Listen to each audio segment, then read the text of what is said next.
I never expected to be a father at 46.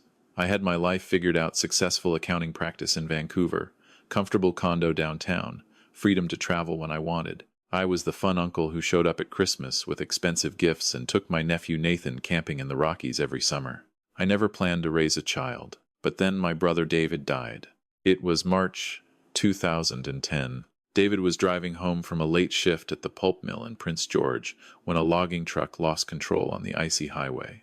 The RCMP officer who came to my door said he died instantly. David was 38. Nathan had just turned 12. David's ex-wife, Nathan's mother, had been out of the picture since Nathan was 4, moved to Florida with a new boyfriend, and never looked back. No other family stepped up. It was me or foster care. The choice was obvious, even though I had no idea what I was doing. That first year was hard. Nathan barely spoke for months. He'd sit in his room with the door closed, headphones on, shutting out the world that had taken his dad. I'd make dinner and leave it outside his door. Sometimes he ate it, sometimes he didn't. But slowly, things changed. I remember the night he finally came out of his room and sat at the kitchen table with me. I was doing tax returns for a client, and he just watched me work. After about 20 minutes, he asked, "How do you keep all those numbers straight?" I showed him. Explained deductions, credits, how to track expenses. His eyes lit up. "So you're basically solving puzzles all day?" "Exactly," I said. From that night on, we were okay. Not perfect. Raising a grieving 12-year-old when you're a lifelong bachelor isn't a smooth road. But we figured it out together. I taught Nathan to drive in my old Accord. Sat through every parent-teacher conference at his high school in North Vancouver. Helped him with calculus homework, even though he was already better at it than me. Paid for hockey leagues, debate club trips, the graduation suit he insisted had to be from Harry Rosen because first impressions matter. Uncle Bill, he never called me Dad. I never asked him to. David was his father, and I wasn't trying to replace him. I was just trying to be there. When Nathan got accepted to UBC's Sauder School of Business, I was so proud I actually cried. The tuition was steep, about $42,000 a year, but I had the money saved. I'd been setting aside funds for retirement, for a bigger place maybe, but what was the point of money if not to help the people you love? I paid for all 4 years. Tuition, books, residence fees, even a decent laptop so he wouldn't have to use the computer labs. When he wanted to do a summer business program at Harvard, I found the $18,000 for that too. Nathan worked part-time at Starbucks, but his focus was school. I wanted him to have every advantage. "You're giving me the life Dad would have wanted for me," Nathan told me the night he graduated. We were at a restaurant in Yaletown, celebrating. He ordered the expensive wine, and I didn't care about the bill. "I'm going to make you proud, Uncle Bill. I'm going to build something amazing." And he did. Right out of university, Nathan started a fintech company with 2 classmates. They were developing an app for automated investment portfolios, robo-advisory stuff that was just taking off in Canada. The business plan was solid. Nathan had the vision, his partners had the technical skills, and together they had that hungry entrepreneurial energy. They needed seed funding. The partners' families couldn't help. Nathan came to me with projections, market analysis, the whole pitch deck. "I need 80,000, he said. "I know it's a lot, but Uncle Bill, this is going to work. I can feel it. This could change our lives." I had just sold my accounting practice and was transitioning to consulting work. The timing was actually perfect. I had the liquidity. 80,000 is a significant amount, I said, playing it cool. "What's my equity position?" Nathan laughed. "Uncle Bill, you don't need equity. When this takes off, I'll pay you back triple. But honestly, after everything you've done for me, consider it an investment in family." I gave him 90,000. The extra 10 was for unexpected costs. I'd been in business long enough to know there are always unexpected costs. That was 3 years ago. Nathan was 25 then. The company, North Star Financial Technologies, grew faster than anyone expected. They secured venture capital funding, hired a team, moved into a real office space in downtown Vancouver, one of those trendy brick and beam conversions in Gastown. Nathan became a minor celebrity in the Vancouver tech scene, featured in Business in Vancouver magazine, speaking at conferences, the whole thing. I was so proud. This kid I'd taken in at 12, who'd lost his father and could have gone down a dark path, was building an empire. Nathan met Jennifer about 2 years ago. She was a marketing executive, came from old money in West Vancouver. Her family owned a chain of luxury car dealerships across BC and Alberta. She was beautiful, polished, ambitious, the kind of woman who had a stylist and a nutritionist, and opinions about wine regions. I liked her at first. She was good for Nathan, pushed him to network more, introduced him to the right people. But there was something about the way she looked at my condo when they visited, this little expression, like she was cataloging everything that wasn't expensive enough. "Uncle Bill still lives here?" I overheard her say once to Nathan when they thought I was in the kitchen. "It's so dated." "He likes it," Nathan replied, but I noticed he sounded defensive, embarrassed, even. Small things started changing. Nathan used to come over every Sunday for dinner. We'd order pizza, watch hockey, talk about life. After Jennifer, the visits became less frequent. Once a month, maybe. And when he did come, he'd check his phone constantly. "Big things happening at work," he'd explain. "Investors are circling. We might go public. Going public. An IPO. That was the dream, wasn't it?" Last November, Nathan called with news. "We're doing it, Uncle Bill. We got acquired by a larger fintech firm, and they're taking us public as a subsidiary.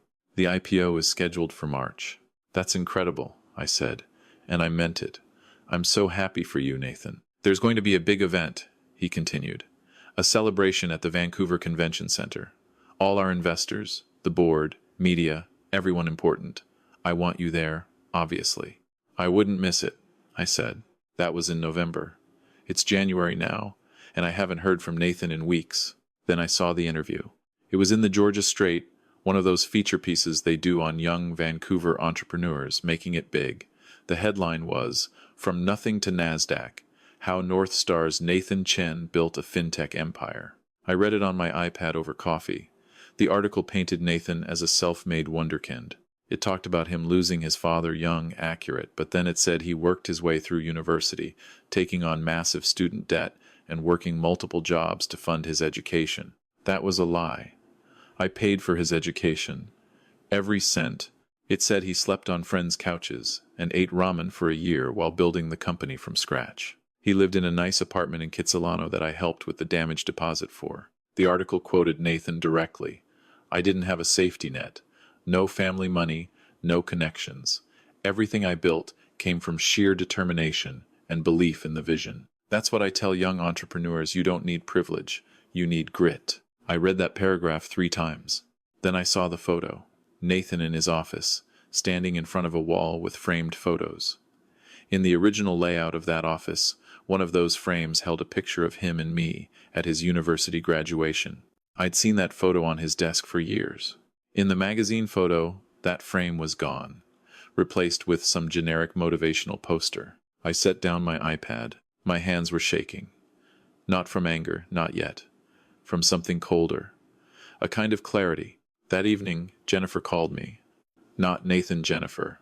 "Bill, hi. So glad I caught you," she said in that bright, professional voice of hers. "I'm helping Nathan with the planning for the IPO celebration, and we're finalizing the guest list." "Oh?" "Yes. And here's the thing.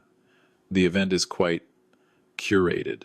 We've got venture capitalists flying in from Toronto and San Francisco, media, board members. It's really a professional networking event more than a celebration."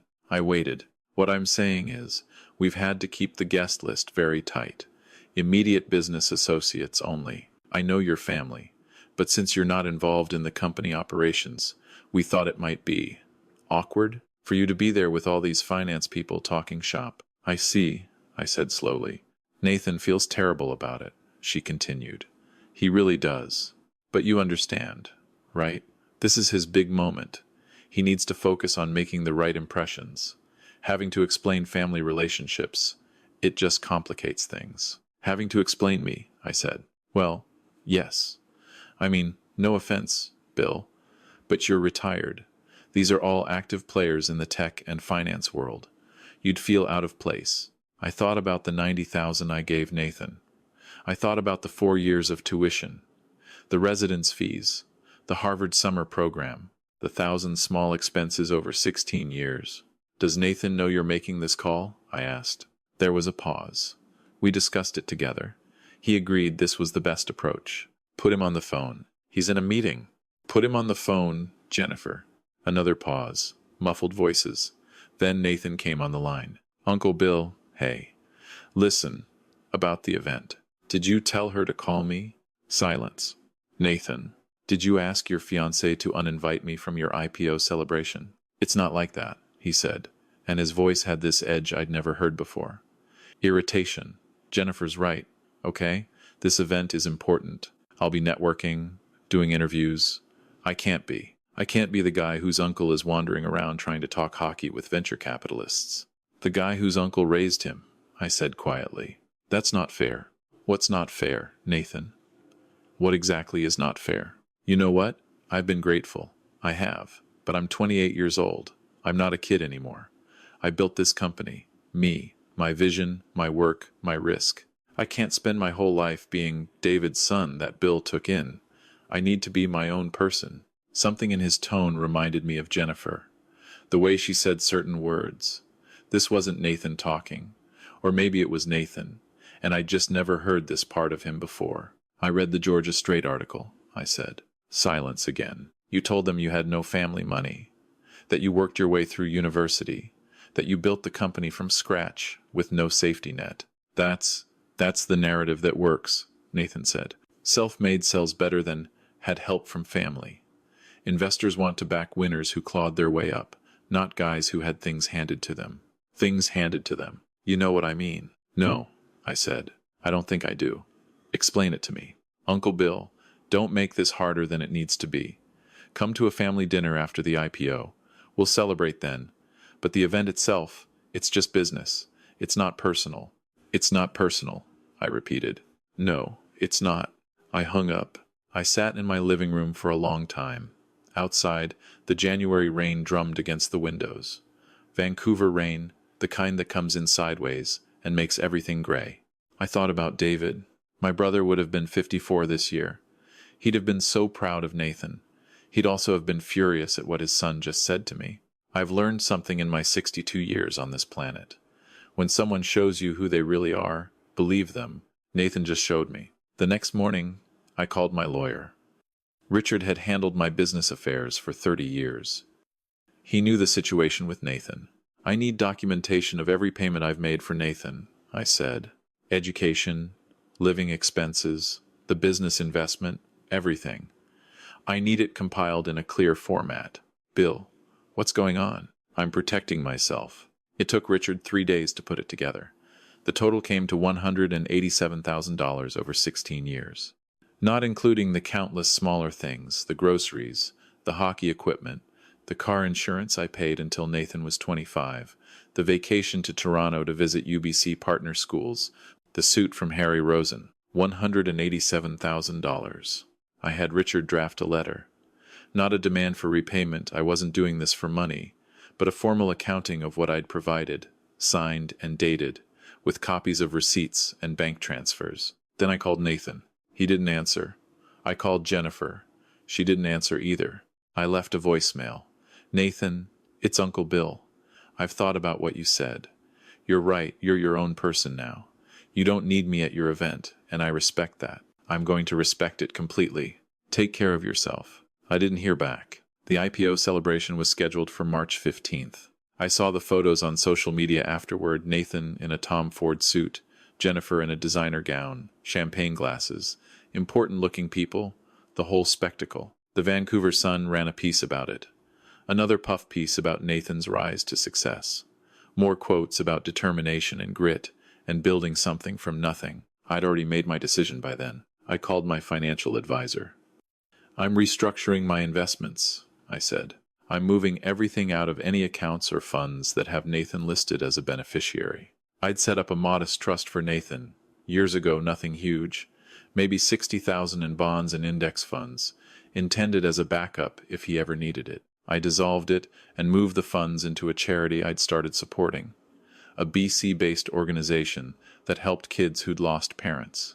I updated my will. Nathan had been listed as the primary heir to my estate, which wasn't massive but comfortable. The condo, my investment portfolio, some land I owned on Vancouver Island. I changed everything. The condo would be sold upon my death, and the proceeds donated. The investment portfolio, split between 3 charities. The land, gifted to a conservation trust. Nathan would get nothing. I thought about telling him, but what was the point? He'd made it clear I was an inconvenience, an embarrassment, someone to be edited out of his success story. So I edited myself out completely. I stopped calling, stopped texting. When Jennifer sent me a cheerful message in April about their upcoming engagement party, not an invitation, just an "for your information," I didn't respond. I moved on with my life, started traveling more, took a consulting contract in Calgary for 3 months, made plans to finally trek the West Coast Trail on Vancouver Island. I was happier, lighter. I'd spent 16 years organizing my life around Nathan, making sure he had what he needed, being there for him. It had been my purpose. Now I had the freedom to find new purpose. Then one day in May, Jennifer called. I almost didn't answer, but curiosity got the better of me. "Bill, we need to talk," she said. "No pleasantries this time." "About what?" "About Nathan's trust fund." We met with a financial planner, and he asked about family assets. Nathan mentioned, "You set something up for him years ago, but when we tried to access the information, it wasn't there." I dissolved it. I said simply. Pause. "You what?" "I dissolved the trust. It's gone. You can't just—" "Where did the money go?" "I donated it to charity." "That money was Nathan's." "No," I said calmly. "It was my money. Nathan was the intended beneficiary, but I had full legal authority to manage it as I saw fit. And I chose to redirect it to kids who've lost parents and actually need help." I could hear her breathing hard on the other end of the line. "Nathan needs to know about this." "Tell him," I said. "I'm sure it'll make a great story for his next interview." "My uncle stole my trust fund." Very relatable. "You're being petty." "No, Jennifer. I'm being clear. You told me I wasn't relevant to Nathan's success, so I'm not relevant to his future either. It's consistent." She hung up. 20 minutes later, Nathan called. I let it go to voicemail. He called again, and again. On the 4th call, I answered. "What the hell, Uncle Bill?" he shouted. "You took my trust fund?" "I redirected my money," I corrected.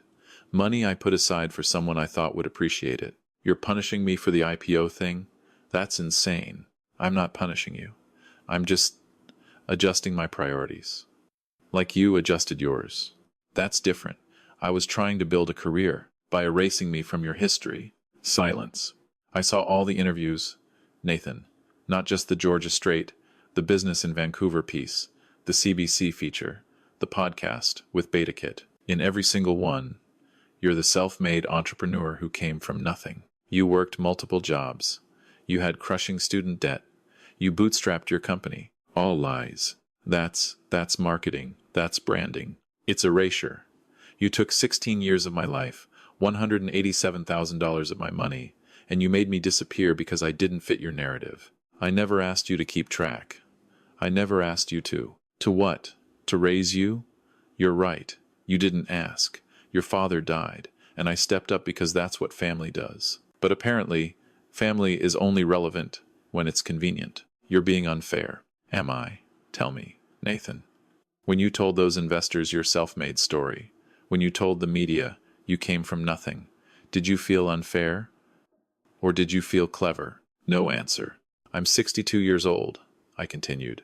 "I don't have time for people who see me as an inconvenience. You wanted to be your own person? Congratulations. You are. Completely on your own." "What about your will?" Nathan asked. And there it was. The real question. What about it? Am I? Are you cutting me out of that too? You're a successful entrepreneur, Nathan. You don't need an inheritance from someone who's not relevant to your success story. I could hear him breathing. "Uncle Bill, please, can we just talk about this?" "We are talking." "No. I mean in person. Let me come over. Let's have dinner like we used to. I'll explain." "Explain what?" "How you're sorry you got caught lying. How you didn't mean to make me disappear. It just sort of happened when it was professionally convenient." "That's not. I do appreciate everything you did. I do." "Then why did you erase me, Nathan?" Long silence. "Because Jennifer said it would be better for fundraising," he finally admitted. His voice was small. "The self-made story plays better with VCs. Family money makes you look privileged. She said we needed the right narrative. And you agreed. Yes, I agreed. I wanted the company to succeed. At what cost? I don't know. He sounded desperate now. I don't know, okay? I made a mistake. Can't we just move past this? You made a choice, I corrected, and I'm making mine. I hung up. He tried calling back. I blocked his number. He sent emails. I filtered them to spam. Jennifer tried too. Blocked. A week later, a courier delivered a letter to my condo. It was from Nathan, handwritten. Uncle Bill, I'm writing this because you won't take my calls. I need you to understand how sorry I am. You're right about everything. I erased you from my story because it was easier, because it fit the narrative Jennifer and our PR team thought would work. I told myself it was just business, just marketing, but that was a lie. It was cowardice. You raised me when you didn't have to. You gave up your freedom, your retirement plans, your own life to make sure I had a future, and I repaid you by pretending you didn't exist. I don't deserve your forgiveness. I probably don't deserve anything from you. But I need you to know that I know what I did, and I'm ashamed. The trust fund, the will, the money, I don't care about any of that. I just want my uncle back. I want Sunday dinners and terrible jokes, and someone who knows me as Nathan, not as the CEO or the success story or any of that. Please, can we talk? Nathan. I read it 3 times. Then I put it in a drawer and didn't respond. 2 weeks after that, I got an email from Richard, my lawyer. Bill, I got a call from Nathan Chen's lawyer. They want to discuss your will and any potential inheritance. They're asking if there's room for negotiation. What should I tell them? Tell them no, I said. June came. I saw on LinkedIn that North Star had completed its IPO. Nathan's stake was worth somewhere in the 8-figure range, according to the Financial Post. He was officially rich. Good for him. He did it on his own, like he always wanted. In July, I finally responded to Nathan. Not by phone or email, but through Richard. I had my lawyer draft a formal letter. It outlined every expense I'd incurred for Nathan over 16 years. Every tuition payment, every residence fee, every investment in his company. Not as a demand for repayment, the letter made that clear. Just as a record. At the end, I included a note. Nathan, this is not a bill. You don't owe me money. You owe me something more important. Honesty. I spent 16 years investing in you because I believed in you, not because I expected financial return, but because I loved you and wanted you to succeed. When you erased me from your success story, you didn't just lie to investors and journalists. You lied to yourself about who helped you become who you are. I'm told that successful people surround themselves with people who tell them what they want to hear. I'm removing myself from that circle. You wanted to be self-made? Consider it done. From this point forward, you truly are on your own. This is not revenge. This is self-respect. I'm 62. I have maybe 20 good years left. I'm not spending them being convenient when needed and invisible when not. I wish you success, Nathan. I genuinely do. But I wish it from a distance. William. Richard sent it along with the expense documentation. I didn't hear back. It's January 2026 now. Almost a year since Nathan told me I wasn't relevant to his success. Almost a year since I started building a life that doesn't revolve around him. I've been traveling, spent August hiking in the Canadian Rockies, September visiting Montreal, October exploring Newfoundland. I took that consulting contract in Toronto I'd been putting off, made new friends, started dating someone I met at a charity event, a widow who understands that second chapters can be just as rich as first ones. I still think about Nathan sometimes. I see his name in the business news. North Star is doing well. He and Jennifer got married in September. I saw the photos on the Vancouver Socialite magazine website. It looked expensive. I don't feel angry anymore. Anger requires energy, and I'm investing my energy elsewhere. What I feel is something quieter. Sadness, maybe. Disappointment. But also clarity. I learned something important in this whole mess. You can't selectively keep people in your life. You can't ask someone to be there for all the hard parts, all the expensive parts, all the work, and then step aside for the glory. That's not how relationships work. That's not how family works. Nathan wanted to build his success story without me in it, so I granted him that. Completely. Some people ask me if I regret raising him. if I wish I'd let the system handle Nathan when David died. The answer is no. I don't regret those 16 years. I did what was right at the time. I gave a grieving 12-year-old a home, stability, love, opportunity. I'd do it again, but I also learned when to walk away. And that's equally important. There's a lesson in here somewhere, one I wish someone had taught me earlier. People will treat you the way you allow them to treat you. For 16 years, I allowed Nathan to take without giving back, to assume my support was infinite and unconditional. I thought that's what good parenting, or in my case, good uncling, looked like. I was wrong. Real relationships require reciprocity, respect, acknowledgement. When those things disappear, the relationship becomes something else, something hollow. I don't know if Nathan will ever truly understand what he lost. Maybe when he's 62 and looking back on his life, he'll realize that the people who invest in you when you have nothing are worth more than the people who surround you when you have everything. Or maybe he won't. Maybe he'll keep telling himself the self-made story until he believes it completely, until I'm just a footnote he edited out of his history. Either way, it's no longer my concern. I'm living my second chapter now, and in this one, I'm the protagonist, not the supporting character in someone else's success story. That's my choice.